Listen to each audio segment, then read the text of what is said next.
I can only echo what Simon Wiesenthal, a Holocaust survivor turned Nazi hunter after the war, said so eloquently. For evil to flourish, it only requires good men to do nothing. Wes Streeting. Thank you, Madam Deputy Speaker, and I'd like to place on record my thanks to all of the honourable and right honourable members who've spoken so passionately and so eloquently and thoughtfully during the course of this afternoon's debate. As we draw this debate to a close, Madam Deputy Speaker, I wanted to leave us with the words of Primo Levi. It happened, therefore it can happen again. I think those words are a lesson for all of us to reflect on, both in terms of our individual actions, but also taking up the challenge presented by the Honourable Member for Bracknell in his speech. I think it's for this House to think about how this country can also rediscover the best of its internationalist traditions. And I think that's something for all of us to think on in the days, weeks, months and years ahead. The question is as on the order paper. As many as that opinion say aye.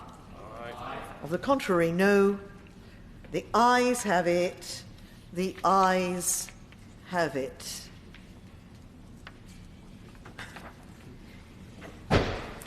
The House has been so well disciplined that I find myself with a spare 30 seconds. And it just occurs to me that a pause is very unusual, but we have a pause. Point of order, Mr. Streeting. I would just like to place on record as a new member of this House my apologies for not realising that I really should have spoken up until the clock ticked to 5 p.m. precisely, so as not to put you in the awkward position as the chair of finding something to say in order to take us through to the adjournment debate, which I'm sure we'll be hearing from very shortly, on the important question of transport for vulnerable adults, which I believe will be led by my honourable friend, the member for Salford and Eccles. And I, for one, though I'm unable to stay, am looking forward to her rising to her feet imminently. That was an excellent point of order. The honourable gentleman has done absolutely nothing wrong. On the contrary, he has made not one but two excellent speeches this afternoon. I beg to move this House to now adjourn. The question is that this House do now adjourn. Rebecca Long-Bailey. Thank you, Madam Deputy Speaker. Before my honourable member leaves the chamber, I'd just like to wish him a very happy birthday and congratulate him on his point of order. So I'd also like to thank the Minister for attending what hopefully will be quite a lively and informative debate. I've no doubt about that. But it would perhaps be helpful for me to define the specific kind of transport I'm focusing my comments upon today.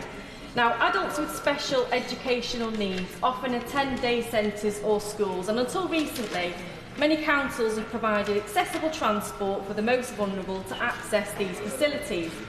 This is often by way of a bus or the provision of a driver plus expert escort on board to ensure safety. This support is a vital service in many communities, providing independence for those with special needs and peace of mind for their parents and carers. It also provides a much-needed break for the unsung heroes of social care who struggle with the commitments of family life and work alongside caring for their loved ones. Now, let me set a backdrop for the harrowing tale I'm about